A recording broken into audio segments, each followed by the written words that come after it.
Episode 125। दोस्तों, मैं आप सभी को बता दूं, ये कहानी पूरी तरह काल्पनिक है। ये सिर्फ दर्शकों के मनोरंजन के लिए बनाई गई है। इसमें दर्शाए गए सभी पात्र, नाम, उत्पाद और घटनाएं पूरी तरह काल्पनिक है।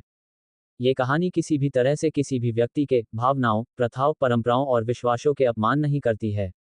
और इसमें सेक्सुअल और एडल्ट इत्यादि जैसे कहानी में बताए गए सभी चीजों का मात्र कहानी के लेखक द्वारा बनाई गई लेख की अपनी एक कल्पना है।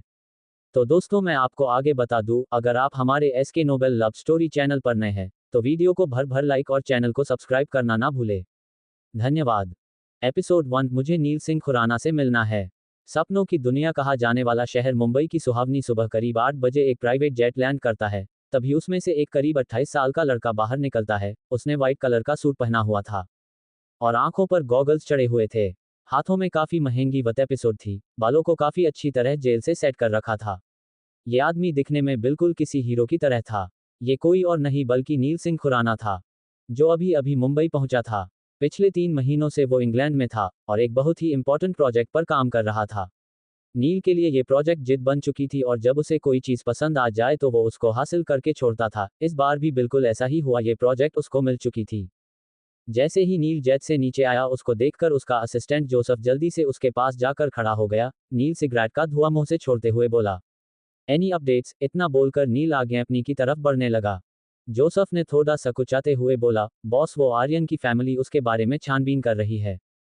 इस पर नील ने कोल्ड वॉइस में कहा, ओ रियली? अचानक से आर्यन की फैमिली कहां से पैदा हो गई? इससे पहले तो कभी किसी ने कोई छानबीन नहीं की। उद्धरण चिन्ह। इट सीम्स मंदाकिनी मेहता की अकल ठिकाने लगानी पड़ेगी। इतना बोलकर नील जैसे ही कार में बैठा, उसकी आंखें एक आदमी पर ठहर गई। वो नील का चाइल्डहुड फ्रेंड ऋतिक था। उसको देखकर नील ने कहा, तुम यहाँ क्या कर रहे हो? मैं तुमसे मिलने आया हूँ। इस पर नील ने कहा, इंटरेस्टिंग, आई एम श्योर दादी ने तुम्हें मेरे पास भेजा है, बट मैं अभी घर नहीं जा सकता, मुझे बहुत काम है। नील ड्राइवर को कार स्टार्ट करने को बोलते हुए फिर अपने असिस्टेंट जोसेफ को देखकर बोला, ये पैसे ले जाकर रंजन चौधरी के मुंह पर मारो और उससे कहो कि ये छानबीन करना बंद करे। उद्धरण चिन्ह। फिर भी अगर बात नहीं बनी तो उसे उठवा लेना और मेरी पुरानी हवेली पर ले आना। मैं उसकी खातिरदारी खुद करना पसंद करूंगा। नील की बातों का खतरनाक मतलब समझकर ऋतिक को खांसी आ गई। ऋतिक ने कहा, ओ गॉड, ये क्या मामला है नील? तुम बेचारे एस पी के पीछे क्यों पड़ गए हो? नील ने थोड़े गुस्से में कहा, आर्यन को मैंने 3 महीने पहले मरवाया था, लेकिन मुझे ये बिल्कुल नहीं पसंद कि कोई उसके मर्डर के बारे में छानबीन करे, कोई इन्वेस्टिगेशन करे। नील सिगरेट की एक कस लेते हुए अपने पॉकेट से गन निकालते हुए बोला, वेलकम रंजन चौधरी, लगता है कि इस गन की सारी बुलेट तुम्हारी किस्मत में लिखी है। उद्धरण चिन्ह। ये सब देखकर अचानक से ऋतिक ने कहा, दादी तुम्हारी शादी की तैयारी कर रही हैं और तुम अपने माफियापनी से हटकर कुछ सोच ही नहीं सकते। ऋतिक की बात सुनकर नील अजीब सी नजरों से उसको देखकर बोला, अच्छा, मेरी परमिशन के बिना मेरी शादी फिक्स हो गई? ऐसा कभी मुमकिन नहीं। मैं पहले भी सबको बता चुका हूं कि मैं शादी में यकीन नहीं करता, सो मैं शादी नहीं करूंगा। और कौन सी ऐसी लड़की है जिसे मुझसे शादी करनी? क्या उसे मुझसे डर नहीं लगता? आगे नील ने कहा, यह भी मुमकिन है कि उस लड़की को अपनी जान प्यारी ना हो। नील सिंह खुराना किसी पर रहम नहीं कर सकता और नहीं करना चाहता है। इस पर ऋतिक ने कहा, ये सारी बातें दादी से ही पूछना तुम, मुझे तो बस इतना पता है कि तुम्हारी शादी नेहा से दादी ने फिक्स कर दी है। अब तुम्हारे पास कोई ऑप्शन नहीं है, ये शादी करनी पड़ेगी, क्योंकि दादी अब नहीं मानने वाली। आगे ऋतिक ने कहा, और एक बात, हॉस्पिटल से दादी की रिपोर्ट लेनी है आज। उसकी बात सुनकर नील ड्राइवर को ऑर्डर देते हुए बोला, कार हॉस्पिटल की तरफ लो। नील की कार हॉस्पिटल के पार्किंग में रुकी। नील कार से निकलकर अंदर की तरफ बढ़ने लगा। उसके पीछे उसका असिस्टेंट चल रहा था और ऋतिक भी उसके साथ ही था। नील ने एयरपॉड्स लगा रखा था। एक्चुअली में वो एक जरूरी फोन कॉल पर था। तभी एक खूबसूरत सी लड़की को नस बेड पे लेटाकर ICU की तरफ ले जा रही थी। वो लड़की बेहोश थी, उसके हाथों की नस कटी हुई थी और बहुत सारा खून निकल रहा था। उसकी फैमिली भी रोते हुए परेशान होकर उसके पीछे जा रही थी। डॉक्टर जल्दी से उस लड़की को देखने लगते हैं और उसको बचाने में लग जाते हैं। तभी नज ने उस औरत से कहा, मिसेज रॉयचंद, ये तीसरी बार है जब आपकी बेटी शनाया ने अपनी जान लेने की कोशिश की है, और इस बार मामला ज्यादा क्रिटिकल है। बस दुआ कीजिए, वरना उम्मीद बहुत कम है, उसका बहुत ही ज्यादा खून निकल चुका है। डॉक्टर अंदर शनाया की जान बचाने की कोशिश कर रहे थे और बाहर शनाया की मां की आंखों से आंसू ही नहीं रुक रहे थे। इसी तरह 2 घंटे बीत गए। शनाया को होश आया और वो फिर से आर्यन को अपने सामने न पाकर एक बार फिर से खुद को मारने की कोशिश करने लगी। इस बार उसकी माँ और बहन ने उसे पकड़ लिया और उसके हाथों से चाकू छीनने लगी। असल में शनाया की जब नींद खुली और उसकी नज़र टेबल पर रखे फल के पास गई, जहां चाकू भी रखा था, वो जैसे ही चाकू की तरफ झपटी और जैसे ही अपने हाथों में चाकू लिया तभी उसकी माँ की नज़र उस पर गई और उन्होंने उससे चाकू छीनने लगी ताकि वो फिर से कुछ गलत ना कर बैठे। इसी बीच नील डॉक्टर से रिपोर्ट लेकर उस तरफ से गुजर रहा था। जब उसने शनाया के चीखने की आवाज़ सुनी तो पता नहीं क्यों पर उसके कदम वहीं रुक गए। तभी उसका असिस्टेंट भी वहां आ गया और उसने गहरी सांसें लेकर बोला, बॉस, नर्स से पता चला है कि आर्यन की कोई फैमिली मेंबर यहाँ एडमिट है। इस पर नील बिना किसी एक्सप्रेशन के बोला, ओके लेट्स गो, देखते हैं आखिर कौन सी आर्यन की फैमिली है जो अब उभर रही है। इतना बोलकर नील उस रूम में एंटर करता है तो उसकी नज़र सामने बेड पे बेहोश लड़की पे जाती है, पर शनाया का चेहरा दूसरी तरफ मुड़ा हुआ था, इसलिए वो उसे सही से देख नहीं पाया। जैसे ही नील और आगे बढ़ा उसका फोन रिंग करने लगा। बहुत ही इंपॉर्टेंट कॉल थी। फोन स्क्रीन पर फ्लैश होता नाम देखकर नील अपने कदम वापस पीछे लेकर हॉस्पिटल से बाहर निकलने लगा। असल में उसकी एक मीटिंग थी, ये मीटिंग सडनली फिक्स हुई थी, इसलिए उसे पहले से इस बारे में कुछ पता नहीं था। वो किसी गैरजरूरी बातों के लिए अपनी मीटिंग में जरा भी लेट नहीं होना चाहता था। नील जल्दी से होटल की तरफ निकल जाता है। उसे देखकर रीतिक, क्या हुआ तुम्हें, तुम तो आर्यन की किसी फैमिली से मिलने जा रहे थे, अचानक क्या हुआ? इस पर नील ने कहा, फिलहाल मेरे काम से जरूरी कुछ नहीं है। तभी नील ड्राइवर को कार रोकने को बोला। नील दादी की रिपोर्ट रीतिक को देते हुए बोला, तुम दादी के पास जाओ, मेरे पास अभी टाइम नहीं है, शायद मैं रात को आऊँ। इतना बोलते हुए नील अपनी कार से रीतिक को निकाल देता है और खुद मीटिंग्स के लिए निकल जाता है। रीतिक नील की जाती हुई कार को देख रहा था, फिर दादी की रिपोर्ट को देखकर बोला, दादी आप नील की शादी के सपने छोड़ दीजिए, वरना ये किसी मासूम लड़की की लाइफ स्पॉइल कर सकता है। इतना बोलकर रीतिक दूसरी कार से खुराना मेंशन के लिए निकल गया। उद्धरण चिन्ह। करीब 3-4 घंटे बाद शनाया हॉस्पिटल के बेड पे बेसुध लेटी थी। उसकी आंखों से आंसू बह रहे थे। उसके आंसू और उसका पूरा चेहरा उसके दिल का दर्द बयां कर रहे थे। वो काफी दर्द में थी। उसके दिल में कितना दर्द था ये बात उसके अलावा कोई नहीं समझ सकता था। शनाया को देखकर ऐसा लग रहा था जैसे वो पिछले कई महीनों से ये दर्द झेलती आ रही है और उसके दर्द की कोई दवा नहीं थी। शनाया एक सॉफ्टवेयर इंजीनियर थी और बहुत ही ज्यादा खूबसूरत और मासूम थी। उसकी खूबसूरती देखकर कोई भी उसका दीवाना हो सकता था। उन्हीं में से एक आर्यन था, जिसे पहली नज़र में ही शनाया से प्यार हो गया था जब उसने पहली बार शनाया को लंदन की सड़कों पर गिटार बजाते हुए देखा था। कुछ देर बाद शनाया की माँ उसके बालों को सहलाते हुए बोली, देखो बेटा, कौन तुमसे मिलने आया है। आपने मॉम की बात सुनकर उसकी पलकें झपकी जो कब से सीलिंग को देखे जा रही थी। उद्धरण चिन्ह। शनाया ने हल्का सा अपना सर घुमाकर देखा तो उसके सामने दो नौजवान लड़के बैठे थे जो काफी हैंडसम और वेल ड्रेस्ड लग रहे थे। ये दोनों आर्यन और शनाया के क्लोज फ्रेंड्स थे। दक्ष और विराट। उसको देखकर शनाया की आंखें नम हो गई। वो काफी उम्मीदों के साथ मुड़कर देखा था कि कहीं उसका आर्यन वापस तो नहीं आ गया, बट सामने उसके दोस्तों को देखते ही उसकी उम्मीदें टूट गई और वो खुद को रोक नहीं सकी और फूट फूट रोने लगी। शनाया को ऐसे दर्द में देखकर दक्ष और कुणाल उसको संभालने लगा, बिल्कुल एक अच्छे दोस्त की तरह। कुछ देर तक रोने के बाद दक्ष उसके बाल सहलाते हुए बोला, बस शनाया, बस तुम खुद को इतनी सजा क्यों दे रही हो यार। आर्यन बिल्कुल नहीं चाहता था कि तुम इतनी दर्द में रहो। अब वो तो इस दुनिया में है नहीं, अगर होता तो उसे तुम्हें यूं देखकर बिल्कुल अच्छा नहीं लगता। फिर शनाया के आंसू पोंछते हुए बोला, जिसको सजा मिलनी चाहिए वो तो आजाद बैठा है और तुम खुद को सजा दे रही हो। शनाया की आंखों में कई तरह के सवाल देखकर दक्ष ने कहा, यस शनाया यस, आर्यन को मारने वाला और कोई नहीं बल्कि नील सिंह खुराना है। उसकी बात सुनकर शनाया की आंखें बड़ी हो गई। वो धीरे से बोली, कौन है ये? शनाया अब से पहले नील को नहीं जानती थी। कभी किसी ने उसके सामने उसका जिक्र ही नहीं किया था। एशिया का टॉप बिजनेसमैन और माफिया नील सिंह खुराना, दक्ष ने जवाब दिया। उसकी बात सुनकर शनाया के एक्सप्रेशन चेंज होने लगे थे। दक्ष का साथ देते हुए विराट ने कहा, यस शनाया, हमें मिलकर उस नील सिंह खुराना को बर्बाद करना चाहिए। जितनी बेरहमी से उसने आर्यन को मारा है उसी तरह हम उसे बर्बाद करेंगे। नील एक डेंजरस माफिया है, काफी खतरनाक है वो। उसके खिलाफ कोई नहीं जा सकता, पुलिस तो उसकी पॉकेट में है। अगर कोई उसके खिलाफ जाता है तो नील उसको दुनिया से विदा कर देता है। पूरे एशिया में उसकी चलती है, हर कोई उससे डरता है। सारी बातें खामोशी से सोचने के बाद अचानक शनाया ने कहा, कहाँ पाया जाएगा ये नील सिंह खुराना? मुझे नील सिंह खुराना से मिलना है। अचानक शनाया की ये बात सुन के दक्ष और विराट शॉक्ड थे। दक्ष ने कहा, वो भी बांद्रा में रहता है? अपनी बात आगे बढ़ाते हुए दक्ष ने कहा, 2 दिनों बाद वो कार रेसिंग में पार्टिसिपेट करने वाला है। वो हमेशा कार रेस जीतता आ रहा है, रिकॉर्ड बनाया है उसने इस चीज में। अगर कोई उसको इस कार रेस में हरा दे तो पता नहीं वो गुस्से में क्या करेगा, बट आज तक ऐसा हुआ नहीं है। शनाया ने कहा, मैं इस कार रेस में पार्टिसिपेट करूंगी और उसको मात दूंगी। उसका घमंड और गुरूर दोनों तोड़कर रख दूंगी। बट शनाया, ऐसा नहीं हो सकता। 2 दिन पहले कोई पार्टिसिपेट कैसे कर सकता है? और तुम्हारी प्रैक्टिस भी नहीं है, इसमें तुम्हारी जान भी जा सकती है। शनाया धीरे से बेड से नीचे आई। पता नहीं कहां से उसमें ताकत आ गई थी। वो बिना उन दोनों को देखकर बोली, will you help me or not? If your answer is not, then I will do everything by myself. Shanaya ने मन में ठान लिया था कि वो किसी तरह इस रेस में हिस्सा लेकर नील को मारेगी। उसे बस अब गन अरेंज करना था। उसकी जिंदगी अब एक ही मकसद था कि वो अपने आर्यन के कातिल को जिंदा नहीं छोड़ेगी। एपिसोड 2। शनाया ने किया नील पर अटैक। शनाया हॉस्पिटल से घर आ चुकी थी, पर इस बार उसकी आंखों में कुछ अलग ही था। उसके अंदर बदले की आग लग चुकी थी। वो डायरेक्ट अपने कमरे में जाती है। वो अपने कमरे बिखरा हुआ सामान देखकर चिल्ला उठी। असल में जब आर्यन की डेथ हुई थी, तभी से वो काफी ज्यादा चिड़चिड़ी और गुस्सैल हो गई थी। उसे जरा जरा सी बातों पर बहुत गुस्सा आता था और वो घर के सारे मेड्स पर काफी गुस्सा करती थी। अब तक उसने तो कई मेड को काम से निकाल भी दिया था। हालांकि शनाया ऐसी मिजाज की पहले कभी नहीं थी। वो हमेशा से ही एक खुशमिजाज और सबसे प्यार से पेश आने वाली लड़की थी। पर आर्यन की मौत ने उसे पूरी तरह तोड़ दिया था। विस्मयादिबोधक चिन्ह। शनाया आर्यन से बेहद प्यार करती थी, इतना कि वो लफ्जों में बयां नहीं कर सकती थी।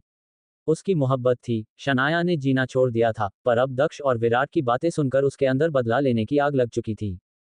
शनाया अपने रूम से बाहर आकर एक मेड को चीखते हुए बोली, अंडरस्को 5 मिनट के अंदर पूरा रूम क्लीन हो जाना चाहिए, वरना दरवाजा उस तरफ है। शनाया उस मेड को दरवाजे की तरफ इशारे करते हुए बोली, दफा हो जाओ मेरी नजरों के सामने से। इतना बोलकर शनाया लिविंग रूम में सोफे पे आकर बैठ गई। उसके मन में कुछ न कुछ तो चल रहा था, जो सिर्फ वही जानती थी। शनाया कुछ सोचते हुए एक सिगरेट जलाकर पीने लगती है।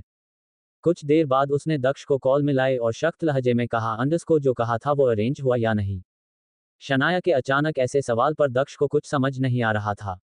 वो गहरी सांसें लेकर बोला, अंडरस्को यार शनाया, हमने बहुत कोशिश की पर नहीं हो सका। उस कार रेस में अब बस 2 ही दिन बचे हैं, ऐसे में तुम पार्टिसिपेट नहीं कर सकती। और तुम क्यों परेशान होती हो? हम कोई नया प्लान बनाएंगे, just relax. Shanaya have patience. और तुम ये क्यों भूल जाती हो कि तुम 3 महीने से कोमा में थी? उसके बाद तुमने कई बार सुसाइड करने की कोशिश की है। तुम्हारा इस तरह इतना स्ट्रेस लेना बिल्कुल सही नहीं है। शनाया को दक्ष की बात सुनकर काफी गुस्सा आ रहा था। वो किसी भी तरह अब नील को मारकर आर्यन का बदला पूरा करना चाहती थी, और इस वक्त दक्ष उसके लिए कुछ कर नहीं पा रहा था। यू नो व्हाट दक्ष, तुमसे कुछ नहीं होगा। अब जो भी करना है मैं खुद ही कर लूंगी। इतना बोलकर शनाया कॉल कट करके गुस्से में सोफे पर फेंक देती है। अल्पविराम। वो दूसरे हाथों से अपने बालों में हाथ घुमाते हुए खुद को शांत कर रही थी। कुछ देर बाद वो तैयार होकर घर से निकल जाती है। इधर दक्ष और विराट सोफे पे बैठे थे। विराट ने कहा, अंडरस्को यार दक्ष, कहीं ऐसा तो नहीं कि हम शनाया को इसमें इन्वॉल्व करके कोई गलती कर रहे हैं? वो अभी सिर्फ 22 साल की है। फिर वो कैसे नील सिंह खुराना जैसे शैतान का सामना कर पाएगी? और अगर नील को पता चल गया कि कोई उसको बर्बाद करने की कोशिश में है तो वो उसे डायरेक्ट शूट कर देगा। उसके लिए किसी की जान लेना एक मच्छर मारने जैसा है। न जाने उसने कितने ही लोगों को मारा है। इंसान के रूप में वो राक्षस है। विराट की बात सुनकर दक्ष ने कहा, अंडरस्को तुम बिल्कुल ठीक कह रहे हो, लेकिन ये मत भूलो कि शनाया मार्शल आर्ट एक्सपर्ट है।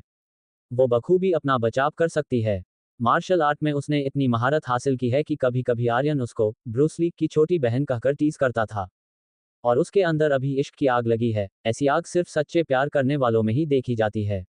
और शनाया की मोहब्बत तो बेहद थी आर्यन के लिए। वो आर्यन के लिए कुछ भी करेगी। कुछ भी का मतलब समझते हैं ना? रात के करीब 2 बजे नील अपने घर पहुंचता है। अपने कार से निकलकर वो हॉल से होकर गुजर रहा था, तभी एक आदमी ने कहा, अंडरस्को नील। उसकी बात सुनकर नील के आगे बढ़ते कदम रुक गए। पर वो काफी गुस्से में था, जैसे वो जानता हो कि ये किसकी आवाज है। नील बिना मुड़े ही बोला, अंडरस्को शायद आप भूल रहे हैं कि मुझे बिना परमिशन के किसी का टोकना पसंद नहीं। रणजीत सिंह खुराना, और जब वो आदमी आप हो तो बिल्कुल भी नहीं। ये नील के डैड थे, जो नील को बिल्कुल पसंद नहीं थे। रंजित आगे आकर नील को देखते हुए बोले, अंडरस्को नील बेटा, 3 महीने बाद तुम वापस आए हो। अब भी मुझसे बात नहीं करोगे? इससे पहले कि वो कुछ और बोलते उनकी नजर नील के हाथ पर गई जहां खून लगा हुआ था। खून ये कैसे हुआ? उनकी सारी बातों को इग्नोर करके नील डायरेक्ट अपने रूम की तरफ चला गया। नील को अपने डैड से बहुत नफरत थी। उसके डैड को भी पता था कि उनका बेटा काफी डेंजरस है। उसको तो कोई कुछ कर नहीं सकता, जरूर उसने ही अपने दुश्मनों को ठिकाना लगाया होगा।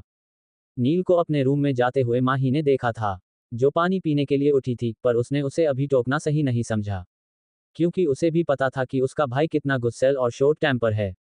उसने बस मन में कहा, अंडरस्को भाई इंग्लैंड से वापस कब आए और मुझे किसी ने बताया क्यों नहीं? माही नील की छोटी बहन थी जिसकी एज 21 साल थी। माही बहुत खूबसूरत और काफी एरोगेंट थी। नेक्स्ट डे नील सुबह जिम से आने के बाद रेडी हो चुका था। वो अपने रूम में सोफे पे बैठकर लैपटॉप पे कुछ काम कर रहा था। उसकी उंगलियां कीबोर्ड पर चल रही थी। उसके दूसरे हाथ में कॉफी का मग था।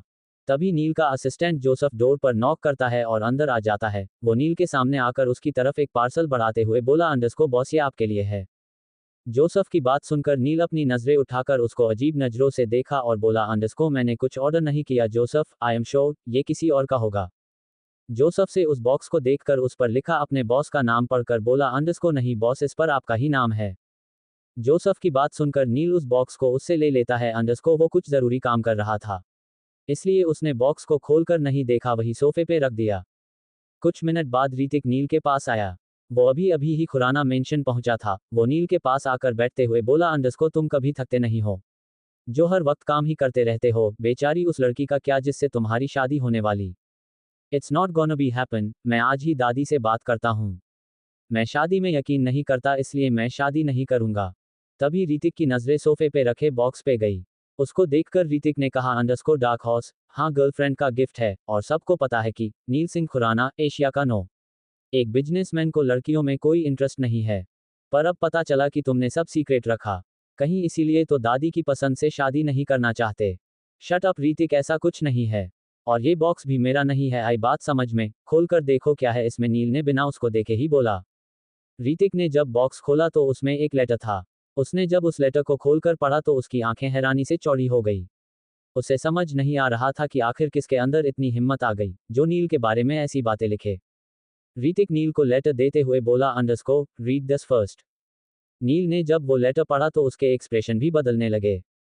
उस लेटर में लिखा था कि मुझे इस कार रेस में पार्टिसिपेट करना है और मुझे पता है कि सिर्फ तुम ही ये कर सकते हो, क्योंकि सारी पावर्स तो तुम्हारे पास है। मेरी बात मान जाओ, वरना मैं ये समझूंगी कि द बिजनेस टाइकून नील सिंह खुराना जो एक शैतान है, एक माफिया, एक कातिल है, वो एक लड़की से डर गया। मुझे एक मौका चाहिए, मैं तुम्हें हराकर तुम्हारी घमंड तोड़ना चाहती हूँ और मैं तुम्हें ये भी चैलेंज करती हूँ कि न ही तुम मेरा पता कर सकते हो और न ही मुझे कोई हार्म कर सकते। अगर पता कर सकते हो तो कर गुजरो, मैं भी मुंबई में ही रहती हूँ। नील का चेहरा देखकर ऋतिक ये पता लगाने की कोशिश कर रहा था कि आखिर इस खतरनाक लेटर पढ़ने के बाद नील क्या सोच रहा है और क्या करने वाला है। ऋतिक ने कहा, अंडरस्को मानना पड़ेगा, इस लड़की में बहुत हिम्मत है, वरना किसकी मजाल है कि वो नील सिंह खुराना को ओपन चैलेंज करे। इतना तो पक्का है कि ये एक लड़की है, पर कौन ये पता नहीं। नील को कुछ समझ नहीं आ रहा था कि आखिर ये कौन हो सकती है। साथ ही उसे काफी गुस्सा भी आ रहा कि किसी की इतनी हिम्मत कैसे बढ़ गई। अगर अभी शनाया उसके पास होती तो वो उसे पकड़ शूट कर देता। नील अपने असिस्टेंट को बोला, अंडरस्को मेरे अकाउंट से एक स्टेटमेंट जारी करो और ये लिखो कि एक स्ट्रेंजर को इस बार कार रेस में पार्टिसिपेट करने दिया जा रहा है। नील को पता था कि अगर वो लड़की उसके घर तक लेटर भेज सकती है तो जाहिर है कि उसके अकाउंट से ये इन्फॉर्मेशन उस तक पहुंच जाएगी। नील के इस फैसले से ऋतिक काफी हैरान था। नील कैसे किसी स्ट्रेंजर को यूं ही मौका दे सकता है, वो भी 2 दिन पहले। कुछ देर बाद नील ऑफिस के लिए निकलता है। उसके साथ बस जोसेफ था और ड्राइवर नील अभी भी लैपटॉप पे कुछ काम कर रहा था। कुछ दूर जाने के बाद उसकी कार ट्रैफिक की वजह से रुक गई। कुछ और गाड़ियां भी रुकी थी। इसी ट्रैफिक में शनाया भी थी, जो इस वक्त अपनी स्पोर्ट्स बाइक पर सवार थी।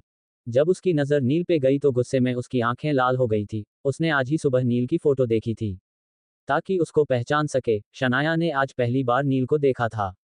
शनाया का खून खौल रहा था ये सोचकर कि उसके आर्यन का कातिल उसके सामने है और वो कुछ नहीं कर पा रही है। वो अब और बर्दाश्त नहीं कर सकती थी। कुछ सोचते हुए उसने जल्दी से मास्क से फेस कवर किया और पॉकेट से पिस्टल निकालकर बिना सोचे कि इस पब्लिक में उसके साथ क्या होगा अगर वो पकड़ी गई तो, उसने बस नील पर गोली चला दी। पर नील को वो गोली नहीं लगी क्योंकि बुलेट प्रूफ कार थी। शनाया ने जोश में कई गोलियां चला दी थी ताकि आज नील उसके वॉ से बच ही न सके। पर हुआ बिल्कुल उल्टा ही। नील के बॉडीगार्ड चौकन्ने हो चुके थे। वो सब नील की हिफाजत करते हुए उसने शनाया को फॉलो करना शुरू कर दिया। एपिसोड 3, मुझे वो लड़की जिंदा चाहिए। शनाया ने जब देखा कि उसके नील को शूट करने का कोई फायदा नहीं हुआ क्योंकि नील की कार बुलेट प्रूफ थी, उसे कुछ हो नहीं सकता था, चाहे वो जितनी भी गोलियां चला दे। इधर नील के बॉडीगार्ड गोलियां चलता देख हरकत में आ चुके थे। नील के बॉडीगार्ड को अपनी तरफ आता देख शनाया को समझ नहीं आ रहा था कि वो क्या करे। उसे बिल्कुल नहीं पता था कि नील की कार बुलेट प्रूफ है। उसने बिना पता लगाए ही उसे शूट करने की कोशिश की। असल में वो नील को देखकर खुद को रोक ही नहीं सकी। शनाया को बिल्कुल नहीं समझ आ रहा था कि वो इस बॉडीगार्ड से कैसे बचे। क्योंकि उसकी तादाद काफ़ी थी, शनाया बिना आर्यन की मौत का बदला लिए बिल्कुल मरना नहीं चाहती थी। वहाँ ट्रैफिक भी थी, इसलिए और भी दिक्कत थी। शनाया ने सोच लिया था कि अब वो इनका सामना करेगी। चाहे उसकी जान जाए उसे कोई फर्क नहीं पड़ता था, वैसे भी आर्यन की मौत के बाद उसे जीने का कोई शौक नहीं था। शनाया यही सोच रही थी कि तभी एक काफ़ी खतरनाक बॉडीगार्ड ने शनाया पे अटैक किया। शनाया काफ़ी शार्प माइंडेड थी। उसे पहले ही पता चल गया कि उस पर कोई अटैक कर रहा है। वो बिना पीछे मुड़े ही उस बॉडीगार्ड का हाथ पकड़कर उसकी हड्डियां को मरोड़ते हुए दूर फेंक देती है और अपनी स्लीव को थोड़ा खिसकाते हुए बाइक से उछलकर दूसरे बॉडीगार्ड को जोर की एक लात मारती है। उसके बाद वो कुछ और बॉडीगार्ड से निपटने लगती है। ट्रैफिक में फंसे सारे लोग उसकी फाइटिंग देखकर हैरान थे। नील अपनी कार का शीशा नीचे करके अपनी आंखों से गॉगल्स हटाकर शनाया को अपने बॉडीगार्ड से लड़ते हुए देखता है, जो वेल ट्रेंड लग रही थी। नील की नज़र शनाया की उंगलियों पर गई। वो उसके नेल पेंट देखकर जोसफ से बोला, अंडरस्को ये कोई लड़की है। अब तक नील को पता नहीं था कि ये कोई लड़की है, क्योंकि शनाया ने खुद को पूरी तरह कवर किया हुआ था। बस नेल पेंट देखकर ही उसे पता लगा कि ये कोई लड़की है। नील ने अपने हेड बॉडीगार्ड को ऑर्डर दिया, अंडरस्को ये लड़की मुझे जिंदा चाहिए। शनाया ने देखा कि अब ट्रैफिक कम हो चुका था। वो फिर से अपनी स्पोर्ट्स बाइक पर बैठी और अपनी बाइक को उड़ाते हुए वहां से निकलने लगी। नील के बॉडीगार्ड शनाया को फॉलो कर रहे थे। शनाया बचने के लिए हाईवे छोड़कर किसी एरिया की गली में बाइक लेकर घुस गई थी। नील के सारे बॉडीगार्ड को अपने पीछे आते देख शनाया स्पीड बढ़ाकर हल्का सा मुड़ी और अपने जस्ट पीछे वाले बॉडीगार्ड को शूट की। वो दोनों वही ढेर हो गया। फिर शनाया ने उन बॉडीगार्ड के कार के टायर पे शूट किया, पर बॉडीगार्ड काफी ज्यादा थे।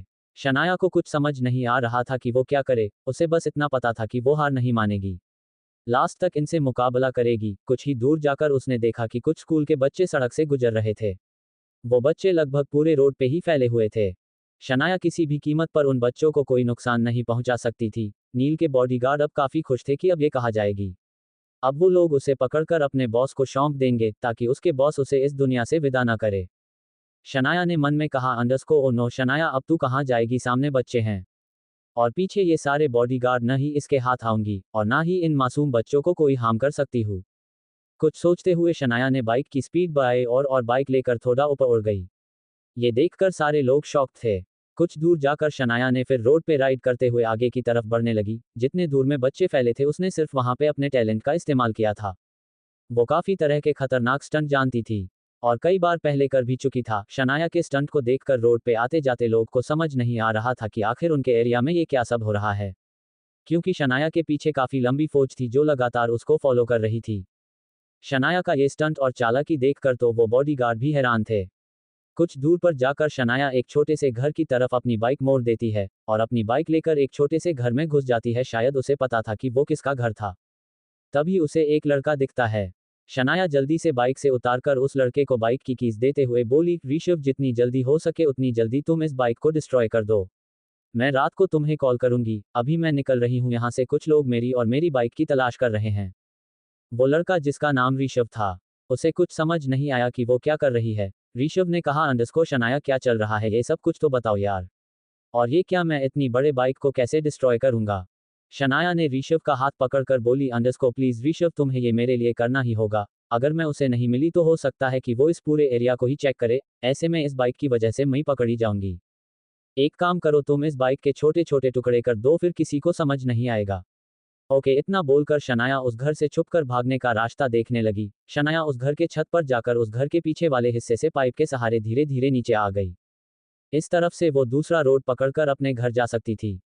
शनाया को इस बात का काफी अफसोस था कि वो नील को मार नहीं सकी, हालांकि वो उसके सामने था।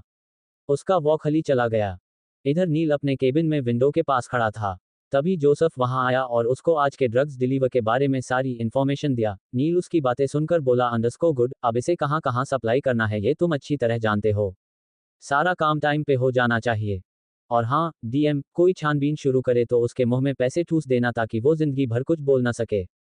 वो क्या है ना कि वो अभी नया है और काफी ईमानदार भी, इसे बिकने में थोड़ा टाइम लग सकता है। नील लीगल बिजनेस के साथ साथ काफी तरहों की इलीगल बिजनेस भी करता था। ये बात सबको पता थी, पर कोई उसके अगेंस्ट जाने की हिम्मत नहीं कर पाता था। नील अपनी चेयर पे आकर बैठा और एक सिगरेट जलाते हुए बोला, अंडरस्को any updates about that girl. Joseph धीरे से बोला, अंडरस्को बॉस, हमारी अभी लक्ष्य से बात हुई है। लक्ष्य सारे बॉडीगार्ड का हेड था। उसने बताया कि वो लड़की अचानक से कहीं गायब हो गई। उन लोगों ने उस एरिया की खाक तक छान डाली पर अब तक उसका कोई पता नहीं चला। जोसेफ की बात सुनकर नील का गुस्सा बढ़ता जा रहा था। वो सिगरेट की एक कस लेते हुए बोला, अंडरस्को, इतने सारे लोगों ने मिलकर भी एक लड़की को ढूंढ नहीं पाए। मेरा दिया हुआ काम पूरा न करने की सजा उन सबको मिलनी चाहिए, और मेरी सजा काला पानी की सजा से कुछ कम नहीं होती। I hope you got it. Neel की बात सुनकर जोसेफ हाँ में अपना सर हिला दिया। रात के 10 बजे नील जब घर पहुंचा तो सभी लोग लिविंग रूम में ही थे। नील को देखकर सब एकदम से चुप हो गए। उसका खौफ ही ऐसा था। नील को सबके साथ बैठने या बात करने में कोई इंटरेस्ट नहीं था। वो सबको इग्नोर करके अपने रूम में जाने ही वाला था कि उसकी नज़र दादी पे गई। दादी को देखकर वो उनकी तरफ गया और उनके पास बैठकर बोला, अंडरस्को, कैसी हैं आप दादी? तुम कल रात को इंग्लैंड से वापस आए और अपनी दादी से मिलने का अब टाइम मिला। ऋतिक भी वही बैठा पहले से ही दादी से बात कर रहा था। वो दादी की बात को बढ़ाते हुए बोला, हम बिल्कुल, पूछिए। नील दादी का हाथ अपनी हाथ में लेकर बोला, अंडरस्को दादी, ऐसी कोई बात नहीं है। मुझे लगा कि आप बिजी होंगी। दादी नील को देखकर बोली, अंडरस्को, और बेटा वो लड़की कौन है जिसने तुम्हें इस जमाने में लेटर भेजा है? दादी की बात सुनकर नील ऋषभ को घूरता है तो ऋतिक यहाँ वहाँ देखने लगा। नील ने कहा, अंडरस्को, इसने तो सब कुछ आपको बता ही दिया होगा। वाकई मैं उसे नहीं जानता, पता नहीं कौन थी, कल सब पता चल जाएगा। वो कार रेस में पार्टिसिपेट करने जरूर आएगी। इतना बोलते हुए नील को शनाया की याद आ गई। हालांकि उसे अभी शनाया के बारे में कुछ भी नहीं पता था, जिस तरह वो हाईवे पे उसके बॉडीगार्ड से फाइट कर रही थी। नील ने खुद से बातें करते हुए बोला, अंडरस्को, कहीं ये दोनों लड़कियां सेम तो नहीं? पहली बार नील आज काफी कंफ्यूज था। उसे कुछ समझ नहीं आ रहा था। उसे लगा था कि वो लड़की पकड़ी जाएगी और उसे पता चल जाएगा कि वो कौन है, उसका क्या मकसद है। पर ऐसा नहीं हुआ। विस्मयादिबोधक चिन्ह। एपिसोड 4। नील और शनाया एक दूसरे के आमने सामने। नील दादी से बात कर रहा था, तभी माही वहां पहुंची। वो नील को देखकर जल्दी से उसके पास जाकर बोली, अंडरस्को, आर यू ओके भाई, आप ठीक तो है ना? माही काफी डरी हुई लग रही थी। असल में उसने अभी अभी न्यूज में नील पर अटैक की खबर सुनी थी, और ये देखकर कि उसने भाई नील को किसी ने मारने की कोशिश की है। वो अपने रूम से भागते हुए नीचे आए और लिविंग रूम में नील को देखकर उसे थोड़ा रिलीफ हुआ, पर वो अभी भी काफी डरी हुई थी। माही को देखकर नील ने कहा, अंडरस्को, ये आई एम परफेक्टली फाइन। नील समझ गया था कि जरूर माही को उस पर अटैक के बारे में पता चल गया है। माही को इतनी परेशान देखकर दादी ने कहा, अंडरस्को, क्या बोल रही है तू, और इतनी परेशान क्यों हो? कोई भूत देख लिया है क्या? माही लिविंग रूम में लगे थी। वी को ऑन करके सबको न्यूज़ दिखाने लगी। सभी न्यूज़ देखकर काफी शॉक थे। ऋतिक ने नील को देखकर बोला, अंडरस्को यार, तूने बताया नहीं कि तुम पर किसी ने अटैक किया है। और ये है कौन जो तुम पर अटैक करने की कोशिश की है, वो भी दिन दहाड़े? मानना पड़ेगा इसकी हिम्मत को, जो कोई भी है ये। और काफी चालाक भी, खुद को पूरी तरह से कवर किया हुआ है ताकि कोई समझ ही ना पाए। यहाँ तो ये भी पता नहीं चल रहा कि ये कोई मेल है या फीमेल। तभी नील ने थोड़ी सख्त आवाज में कहा, अंडरस्को, ये एक लड़की है। उसकी बात सुनकर सब उसी को घूरने लगे। दादी ने कहा, अंडरस्को, एक लड़की में इतनी हिम्मत? और सबसे इंपॉर्टेंट बात, उसने तुम अटैक क्यों किया? क्योंकि जितना मैं जानती हूँ कोई किसी को बेवजह नहीं मारता और ना ही अटैक करता है। ऋतिक ने कहा, अंडरस्को, पर तुम्हें कैसे पता कि वो एक लड़की थी? क्योंकि हम लोगों को तो पता नहीं चल रहा कि ये कोई लड़की है। नील बिना कुछ बोले ही वहां से चला गया। वो डायरेक्ट अपने रूम में गया और अपना ब्लेजर सोफे पे रखकर बालकनी में चला गया। उसे बार बार वही सीन याद आ रहा था जब शनाया उसके बॉडीगार्ड से किसी प्रोफेशनल की तरह लड़ रही थी। कुछ देर बाद नील फ्रेश होकर अपने रूम में ही सोफे पे बैठकर काम कर रहा था। ऋतिक उसके रूम में गया और उसके पास बैठकर बोला, अंडरस्को, मुमकिन है कि तुमने उस लड़की को उठवा लिया होगा। नील बिना युग की तरफ देखे ही कहा, अंडरस्को, नहीं। What? How is this possible? मुझे तो लगा था कि तुम अब तक उससे सच्चाई निकलवा कर उसे मार भी दिया होगा। क्योंकि नील सिंह खुराना अपने दुश्मनों को जिंदा नहीं छोड़ता। और इस लड़की ने तो तुम पर अटैक किया है, तुम्हें मारने की कोशिश की है। इस बार ऐसा कुछ नहीं हुआ। वो मेरे बॉडीगार्ड से बचकर निकल गई। वो काफी ट्रेंड फाइटर लग रही थी। वो एक कुंग-फू ट्रेनर जैसे एक्सपर्ट थी। इट्स नॉट बिग डील, कल वो पकड़ी जाएगी। काफी शौक है ना उसे कार रेसर बनने का, बनाता हूँ कल। इस पर ऋतिक चौंकते हुए बोला, अंडरस्को, व्हाट डू यू मीन? क्या ये दोनों लड़कियां सेम हैं? हम कुछ ऐसा ही है। कल सब क्लियर हो जाएगा। देखो नील, तुम बिना क्लियर किए किसी को मार नहीं सकते। अगर वो दोनों सेम नहीं हुई तो ये गलत होगा। इट्स नॉट पॉसिबल दैट हर लड़की सेलिना जैसी हो। सेलिना को तुमने आर्यन के साथ ही मारा था, दोनों मर चुके हैं। तो अब तुम्हें क्यों लगता है कि सब तुम्हारे साथ धोखा करने की कोशिश करेंगे? नील लैपटॉप से अपनी नजरें हटाकर ऋतिक को घूरते हुए बोला, अंडरस्को, रियली, अगर कोई सीरियस बात नहीं है तो कोई लड़की अचानक मुझ पर अटैक क्यों करेगी? Think about it. नील की बात ऋतिक को ठीक लगी। ऋतिक कुछ सोचते हुए बोला, अंडरस्को, ओके, फिर भी मैं तुम्हें सजेस्ट करूंगा कि किसी भी नतीजे पर पहुंचने से पहले इन्वेस्टिगेशन कर लेना। आई नो तुम्हारी इन्वेस्टिगेशन कितनी खतरनाक होती हैं, लोग अपनी सच्चाई और मकसद दोनों खुद ही एक्सेप्ट करने पर मजबूर हो जाते हैं। Okay, let's have coffee. तभी एक सर्वेंट कॉफी का ट्रे लेकर रूम में आया। रीतिक कॉफी मग नील को पकड़ाया और एक खुद लेकर सर्वेंट को जाने को बोला। रीतिक काम में लगे नील को देखकर बोला, अंडस को यार तेरी शादी होने वाली है। क्या तू शादी के बाद भी इसी तरह काम करने वाला है? ओ माय गॉड, उस बेचारी लड़की का क्या होगा? थोड़े गुस्से में कहा, दादी सबको बता चुकी है कि तुम्हारी शादी कुछ ही दिनों में होने वाली है। जब टाइम आएगा तो करना ही पड़ेगा। ये दोनों बातें कर रहे थे, तभी जोसेफ रूम में एंटर हुआ और नील के पास आकर बोला, अंडस को बॉस हमने अपना 100% देकर उस लड़की के बारे में पता किया, पर अफसोस उसका कुछ पता नहीं चल पाया। ऐसा लगता है कि उस लड़की के पास कोई ना कोई पावर्स है, तभी वो हमारे बॉडीगार्ड को मात देकर निकल गई। उसकी बाइक तक हमें नहीं मिली। रॉयचंद हाउस में सभी वो न्यूज़ देखकर परेशान थे कि पता नहीं शनाया कहाँ होगी, कैसी होगी, कहीं उसे नील के आदमियों ने पकड़ तो नहीं लिया। उन्हें पहले ही पता था कि ये शनाया का ही काम है। उसी के पास इतनी हिम्मत है। दक्ष और विराट भी शनाया के घर पर ही थे, उन्हें भी शनाया को लेकर डर लग रहा था। नील पर अटैक करना और वहां से बचकर निकल पाना ऑलमोस्ट था। और ये बात सबको पता था कि नील के आदमियों ने अगर शनाया को पकड़ा तो उसे डेफिनेटली मार देगा, क्योंकि नील को धोखा और दुश्मनी करने वाले लोग जरा भी पसंद नहीं करता था, और न ही वो किसी कीमत पर उसे माफ करता था। शनाया काफी टाइम के बाद लगभग 1 बजे रात को अपने घर पहुंची। उसको देखकर हॉल में बैठे सबको काफी रिलीफ हुआ। शनाया का ड्रेस चेंज था। उसकी मॉम उसके पास आकर बोली, अंडस को बेटा तुम ठीक तो हो ना? पता है हम लोग कितने डर गए थे। शनाया ने थकी हुई आवाज में बस इतना ही कहा कि I am fine, you don't need to worry, जब तक आर्यन की मौत का बदला न ले लूं मैं मरने वाली नहीं हूं। इतना कहकर शनाया सोफे पे बैठ गई। उसके एल्बो और हैंड में कई जगह खरोच आई थी। शनाया ने दक्ष को देखकर बोला, अंडस को तुम यहाँ क्या कर रहे हो? तुमने तो मेरी मदद नहीं की थी, अब क्यों यहाँ आए हो? शनाया काफी गुस्से में थी। दक्ष के काफी मनाने और सॉरी बोलने पे उसका गुस्सा कम हुआ था। दक्ष और विराट ने उससे वादा किया था कि वो उसकी पूरी हेल्प करेगा। शनाया की बहन निशा उसके पास आए और उसको कॉफी का मग पकड़ाते हुए बोली, अंडस को शनाया तुम काफी थक गई हो, प्लीज इस सिगरेट को अपने मुंह से हटाकर कॉफी पी लो। मैंने बिल्कुल वैसी ही कॉफी बने हैं जैसी तुम्हें पसंद है। निशा शनाया से सिर्फ 1 साल छोटी थी, इसलिए वो उसे नाम से ही बुलाती थी। दोनों बहनों में काफी प्यार था। निशा के इतने प्यार से बोलने पर शनाया उसे मन नहीं कर पाई और अपने होंठों से सिगरेट हटाकर कॉफी पीने लगी।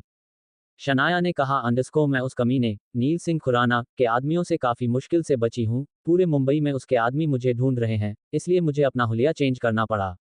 वो दूसरे कपड़ों में घर आई थी। आगे शनाया ने कहा, अंडस को दक्ष, विराट तुम दोनों कल कार रेस में मेरे साथ चलोगे ना? इस पर विराट ने कहा, अंडस को इट्स इम्पॉसिबल शनाया, हम दोनों नहीं जा सकते। क्यों ना? अंडस को शनाया ने पूछा। क्योंकि वो हमें पहले से ही जानता है। अगर उसने हमें वहां तुम्हारी हौसला अफजाई करते हुए देखा तो फौरन समझ जाएगा और हम तीनों को वही खत्म कर देगा। उसे कोई फर्क नहीं पड़ता कि वहां पब्लिक भी होंगे। तभी निशा ने कहा, अंडस को मैं जाऊंगी तुम्हारे साथ। उसकी बात सुनकर शनाया को भी ठीक लगा ये, क्योंकि वो दोनों चाहकर भी उसके साथ नहीं जा सकता था, और किसी न किसी को तो मेरे साथ जाना ही होगा। नील अपने रूम में पिस्टल को अपने हाथ में लेकर बैठा था और मन में बोला, अंडस को तुम जो कोई भी हो, कल तुम्हारी जिंदगी का आखिरी दिन है। नील सिंह खुराना पर अटैक करने का मतलब दुनिया से विदा होना है। इधर शनाया अपने रूम में जाकर कबर्ड से बुलेट निकालकर पिस्टल में डालते हुए बोली, अंडस को हो सकता है कि कल मैं तुम्हारी जान ले लूंगी, पहले तुम्हें रेस में हराकर तुम्हारा गुरूर तोड़ना है, फिर इस दुनिया से विदा करना है। तुमने मेरे आर्यन को मारकर बिल्कुल अच्छा नहीं किया। तुम्हें क्या लगा तुम पावरफुल हो तो कुछ भी करोगे? किसी की जान ले लोगे और कोई तुम्हें कुछ नहीं कर सकता, सिर्फ इसलिए कि तुम बहुत ही डेंजरस हो, किसी को भी चुटकियों में खत्म कर सकते हो। पर इस बार ऐसा नहीं होगा। मैंने कई महीनों से आर्यन से दूर रहकर जो दर्द बर्दाश्त कर रही हूं, उसकी सजा तुम्हें मिलेगी। नील सिंह खुराना, तुमने मेरे आर्यन की जान ली और मैं तुम्हारी जान ले लूंगी। नेक्स्ट डे नील अपने असिस्टेंट और रीतिक के साथ स्टेडियम पहुंच चुका था, पर उसका ध्यान कार रेसिंग से ज्यादा शनाया को तलाश करने पर था। उसकी नजरों को देखकर रीतिक ने कहा, अंडस को क्या बात है, क्या उस लड़की को देखने के लिए इतने डेस्परेट हो? तुम्हारी नजरें अपने रेस से ज्यादा उसको तलाश करने पर है। कहीं ऐसा ना हो कि उसे देखते ही तुम्हें उससे ट्रू लव हो जाए। ये तो बेईमानी होगी यार, तुम्हारी शादी नेहा के साथ फिक्स हो चुकी है।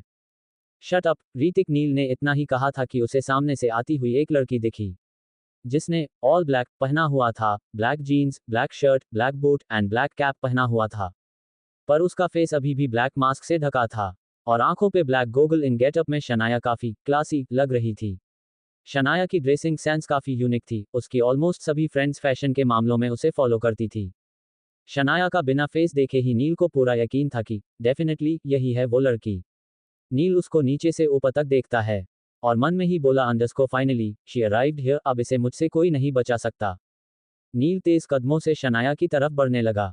तभी शनाया की भी नज़र नील पर गई। वो उसको काफ़ी गुस्से में अपनी तरफ बढ़ता देख थोड़ी नर्वस हो रही थी, क्योंकि ये फर्स्ट टाइम था जब शनाया को उसको फेस करना था। शनाया को डर इस बात का था कि उसने लेटर उसको काफ़ी तल्ख लहजे में भेजा था। कहीं इसी बात का ना बदला वो उससे ले, क्योंकि उस पर अटैक करने की बात तो अब तक कंफर्म नहीं हुई थी, और जब तक ये प्रूफ नहीं होता है कि उसने ही उस पर अटैक किया था, नील उसको उस बात के लिए मार नहीं सकता। वैसे शनाया रिस्क लेकर ही यहाँ आई थी। नील शनाया के बिल्कुल सामने आकर खड़ा हो गया और उसको बिना कुछ बोले ही उसके फेस से मास्क हटा दिया। उसके इस हरकत से सब हैरान थे। नील शनाया के खूबसूरत प्यारे से चेहरे में खो गया था। आखिर शनाया थी ही इतनी ज्यादा खूबसूरत कि कोई भी उसमें खो सकता था। कुछ ही पल बाद नील उसके आंखों से गॉगल्स हटाते हुए बोला अंडरस्को hmm, you look stunning miss Shanaya. Neel की बातें और उसकी हरकत देखकर शनाया काफी शॉक्ड थी। उसे समझ नहीं आ रहा था कि ये सब क्या हो रहा है। शनाया की बहन निशा उसके साथ थी। निशा को नील के हरकत से काफी गुस्सा आ रहा था। तभी बात को संभालते हुए रीतिक ने कहा अंडरस्को ओके, अब रेस का टाइम हो गया है। नील और शनाया सेफ्टी कॉस्ट्यूम, ग्लव्स और कैप पहनकर पूरी सेफ्टी के साथ कार रेसिंग शुरू करते हैं। नील के चेहरे पे कोई एक्सप्रेशन नहीं था, वही शनाया की आंखों में बदले की आग साफ दिख रही थी। वो इसी तलाश में थी कि कब वो उसको शूट कर दे। Episode 5 beware if you molest me. Shanaya मन में यही सोच रही थी कि आखिर नील उसको इतनी आसानी से कैसे पहचान गया। ऐसा भी नहीं था कि उसने शनाया को देखा हुआ था। शनाया एक बार खुद को देखते हुए बोली अंडरस्को कहीं ऐसा तो नहीं कि इसने कहीं से मेरे बारे में पता कर लिया है। अपने मन में चल रही सारी बातों को झटकते हुए शनाया अपना पूरा ध्यान रेस पर लगाती हैं। उसे कुछ भी करके ये रेस जीतनी थी, ऐसा नहीं था कि उसे इसकी जानकारी नहीं थी। जब शनाया लंदन में थी, तब उसने कई कार रेसिंग में पार्टिसिपेट किया था। इवन उसने कार रेसिंग क्लब भी ज्वाइन किया था, ताकि उसे कार रेसिंग में और अच्छा एक्सपीरियंस हो पाए। तब शनाया को क्या पता था कि एक दिन ऐसा भी आएगा कि उसकी यही स्किल्स इतने काम आएगी। रेस स्टार्ट होता है, सारे प्रतिभागी अपनी कार से रेस लगाना शुरू कर देते हैं। कुछ ही पल में नील और शनाया सारे प्रतिभागी को पीछे छोड़ते हुए काफी आगे निकल चुके थे। कार ड्राइव करते हुए नील शनाया को देखता है, जो पूरी शिद्दत से ये रेस जीतना चाह रही थी और बिल्कुल उसके बराबरी में थी। ठीक उसे पल शनाया भी नील की तरफ देखती है और उसका मन करता है कि वो उस नील को अभी शूट कर दे। पर वो ये भी जानती थी कि अभी अगर उसने ऐसा किया भी तो नील को सब बचा ही लेंगे और फिर वो दोबारा उसको मारने के लिए जिंदा नहीं रहेगी। शनाया का मैं मकसद उसको जान से खत्म करना था, ना कि सिर्फ उसको शूट करके जीने देना। शनाया नील को नफरत भरी निगाहों से देखती है, जो उसे ही देख रहा था। हालांकि सेफ्टी कैप पहने रहने की वजह से दोनों एक दूसरे का पूरा चेहरा नहीं देख पा रहे थे। नील शनाया की कत्थई सी आंखों को काफी गौर से देख रहा था, जिसमें एक अलग ही दर्द, जुनून और आग दिख रहा था। वो खुद से बातें करते हुए बोला, इस लड़की की आंखों में कुछ तो है जो क्लियर नहीं है। मेरा शक यकीन में बदल रहा है। अगर वो दोनों लड़कियां सेम हुई तो आज का दिन इसकी जिंदगी का आखिरी दिन होगा। काफी दूर रेस जारी रहने के बाद भी नील और शनाया टक्कर में थे। वही कई प्रतिभागी रेस से बाहर हो चुके थे। उसी पल शनाया को लगा कि शायद नील उसे हरा देगा, जो वो बिल्कुल नहीं चाहती थी। कुछ सोचते हुए शनाया नील की तरफ अलग ही एक्सप्रेशन से देखती है, जैसे उसे हिप्नोटाइज कर रही हो। वो अपने चेहरे पे एक हल्की प्यारी सी स्माइल लाकर आर्यन को देखते हुए आई विंक करती है। उसके इस अचानक हरकत से नील एक पल को उसको ही देखने में लग जाता है। इसी का फायदा उठाकर शनाया अपनी कार को लेकर फिनिश तक पहुंच चुकी थी। वाकई में शनाया ये कार रेस जीत चुकी थी। शनाया को यकीन नहीं हो रहा था कि वो नील सिंह खुराना को हरा चुकी है। शनाया ने अब चैन की सांस ली। वही स्टेडियम में बैठे सारे लोग काफी ज्यादा शॉक थे क्योंकि ये पहली बार था जब किसी ने नील को कार रेस में हराया था, वो भी एक लड़की से, वो भी तब जब वो जीतने ही वाला था।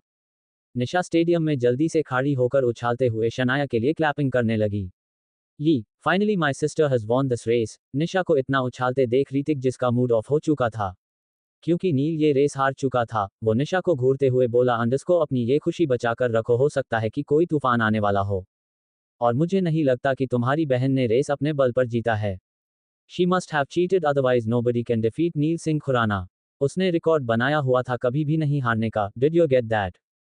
इस पर निशा चिल्लाते हुए बोली अंडरस्को व्हाट डू यू मीन? अक्सर लोग हारने के बाद यही कहते हैं, यू नो व्हाट, आज तक नील सिंह खुराना एक भी रेस नहीं हारा था, कज आज तक कोई टक्कर का रेसर नहीं मिला होगा। और मेरी बहन तुम्हारे दोस्त के लिए टक्कर की साबित हुई। इतना ही नहीं बल्कि नील को शनाया ने धूल चटा दी, जो आज तक किसी ने नहीं किया। उसकी बात सुनकर ऋतिक ने कहा अंडरस्को ओ तो शनाया नाम है मैडम का। शनाया का नाम ऋतिक को अभी अभी ही पता चला था। आगे ऋतिक ने कहा underscore would you like to introduce. Hrithik ने इतना ही बोला था कि वहां एक तेज और तीखी आवाजें गूंजी। वो शनाया थी। शनाया आगे आकर बोली अंडरस्को दूसरों के बारे में जानने के लिए काफी डेस्परेट लगते हो। किसी ने बचपन में सिखाया नहीं, इट्स कॉल्ड बैड मैनर्स। देखकर ही लग रहा है कि किसी ने नहीं सिखाया या किसी के पास सिखाने का टाइम ही नहीं था। Forget that, I am Shanaya Roychand जिसने नील सिंह खुराना को हराकर नया रिकॉर्ड बनाया है। शनाया की बात सुनकर ऋतिक काफी हैरान था, क्योंकि शनाया सारी बातें काफी रूडली एंड एरोगेंस भरे लहजे में कह रही थी। तभी वहां नील आ गया। उसके चेहरे पे कोई एक्सप्रेशन नहीं था। उसके मन में क्या चल रहा है ये कोई नहीं जानता था। शनाया ने नील को देखकर अपनी आंखों से सनग्लेजर्स हटाते हुए कहा अंडरस्को अगर आप चाहे हो मुझे विश कर सकते हो। आफ्टर ऑल मैंने आपको हराकर नए रिकॉर्ड बनाए हैं। शनाया ने कॉन्फिडेंटली कह तो दिया था, बट वो अच्छी तरह जानती थी कि वो चीटिंग करके जीती है। पर उसे इस बात पर कोई गिल्ट नहीं था। शनाया का तो बस एक ही मकसद था कि वो किसी तरह नील को इस रेस में हराए। और उसने ये कर दिखाया था। इट्स डजंट मैटर कैसे हराया और कैसे नहीं। नील जिस तरह शनाया को चील जैसी आंखों से देख रहा था, शनाया को अंदर से काफी डर लग रहा था, बट वो उसके सामने अपना डर जाहिर नहीं होने दे सकती थी। शनाया गहरी सांसें लेकर अपने डर को दूर करने की कोशिश कर रही थी। तभी उसके दिल में अचानक से आर्यन का ख्याल आया, और वो काफी इमोशनल हो चुकी थी। नील से बदला लेने में तो वो सब कुछ भूल चुकी थी। उसे तो अपने जान की भी कोई परवाह नहीं थी, अपने इमोशन को कंट्रोल करते हुए। शनाया अपने सामने खड़े नील को देखती है, जिसकी आंखों में गुस्सा साफ दिख रहा था। शनाया 2 कदम आगे बढ़कर नील के बिल्कुल पास चली गई और अपना फेस उसके कान के करीब ले जाकर बोली, कैसा फील कर रहे हो हारने के बाद मिस्टर नील सिंह खुराना? आज तक तुम ये रेस जीतते हुए आए थे, पर आज हार गए, क्योंकि आज मैं यहाँ थी।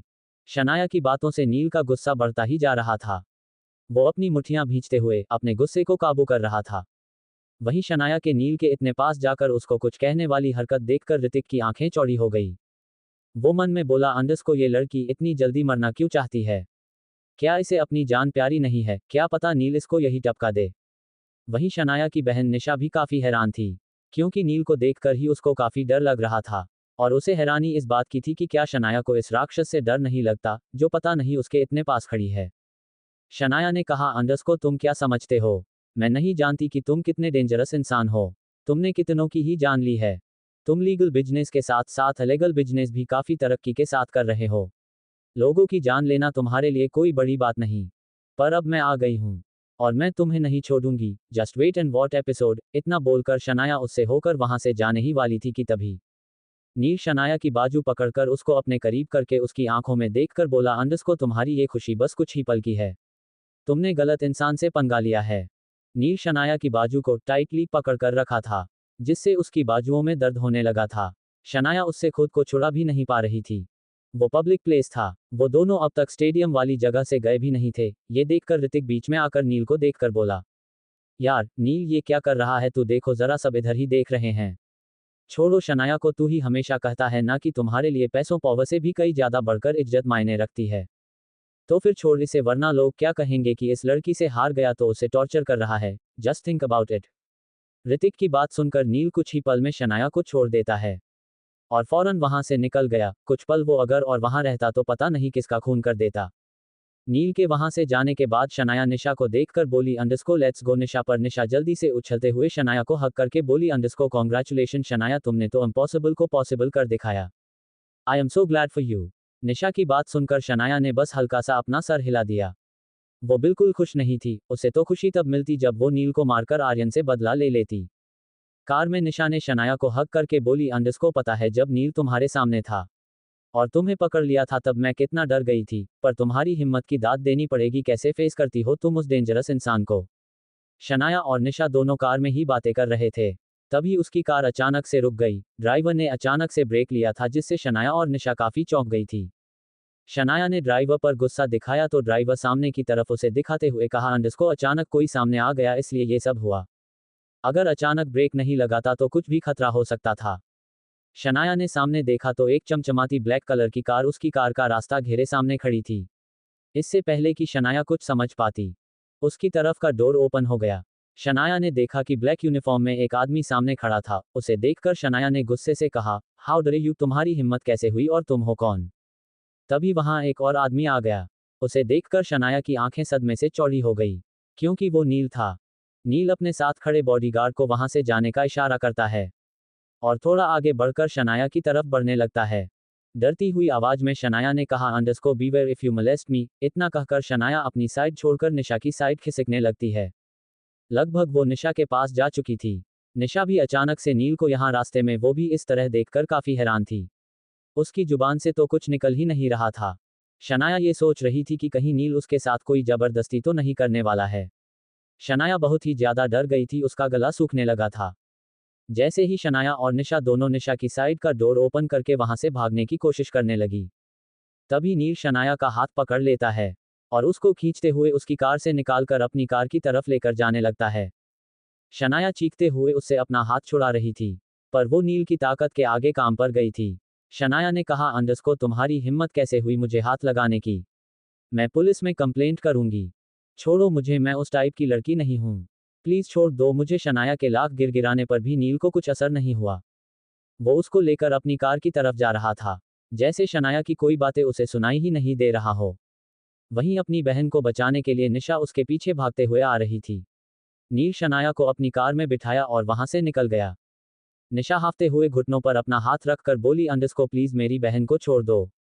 तुम उनके साथ कुछ गलत नहीं कर सकते। ऋतिक वहीं था, जिसको बिना अपनी कार में बिठाए ही नील सिर्फ शनाया को लेकर वहां से चला गया था। नील को फॉलो करते हुए उसके सभी बॉडीगार्ड और उसका असिस्टेंट भी अपनी अपनी कार से वहां से निकल चुका था। ऋतिक निशा को देखकर बोला, अंडरस्को चलो मैं तुम्हें तुम्हारी बहन के पास ले चलता हूं। और हाँ, मैं सिर्फ तुम्हें उसके पास ले जाऊंगा, पर नील क्या उसके साथ करेगा और क्या नहीं इसकी गारंटी मैं नहीं ले सकता। शनाया ने नील को गुस्सा दिलाया है। उसने लेटर में भी काफी बदतमीजी भरी बातें लिखी थी, और नील सिंह खुराना के साथ कोई बदतमीजी करे या उसको गुस्सा दिलाए तो उसका इस दुनिया में रह पाना लगभग नामुमकिन होता है। इधर नील शनाया को लेकर एक फार्म हाउस पे आ चुका था। वो फार्म हाउस काफी डरावना लग रहा था। नील शनाया को खींचते हुए बाहर निकालकर उसे सेकंड फ्लोर पर लेकर गया और एक अंधेरी सी जगह पर बंद कर दिया। ये एक बड़ा सा हॉल था, पर यहाँ काफी ज्यादा अंधेरा था और काफी खौफनाक आवाजें आ रही थी, जो किसी की जान निकालने के लिए काफी थी। काफी सुनसान जगह जिसे देखकर किसी की सांसें रुक जाए। इस बड़े से खौफनाक अंधेरे हॉल में नील ने शनाया को बंद करके वहां से चला गया। शनाया को अंधेरे से काफी डर लगता था और उसका ये डर बचपन से था।